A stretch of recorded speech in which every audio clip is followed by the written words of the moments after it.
شفتوا حفلة التخرج بتاعة البنت فرح سعيد؟ ما شفتوش؟ طب تعالوا هقول لكم. زي ما تعودنا في كل حفلة تخرج ان البنت طلعت الاولى في دراستها، فقررت تفرح هي واصحابها واهلها. يا ترى عملت ايه عشان تفرح؟ طبعا الترند اللي ماشي اليومين دول انها ترقص وتهز يمين وشمال، وطبعا لما بتعمل كده بتنتشر والفيديو بيتاخد وينتشر بسرعة البرق. طب ما انتوا يا جماعة يا متخرجين يا طلاب عارفين ان في مصورين بتصور، وعارفين انهم هياخدوا الفيديوهات دي ينشروها على صفحاتهم على السوشيال ميديا. يعني انتوا مش هتمسكوا الفيديوهات وتقولوا لهم لو سمحتوا انا هرقص بس ما تصورنيش، انا هرقص بس ما تصورنيش، مش هينفع. طبيعي هترقصي الفيديو هينتشر على السوشيال ميديا. طب وليه؟ ما هو ما ترقصيش من الاول احسن يا بنت الحلال.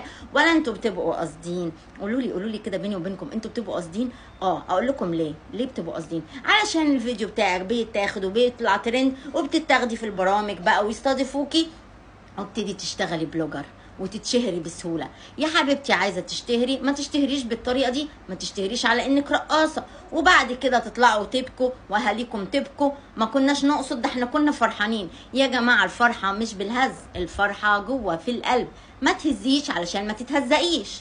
وبس كده، باي.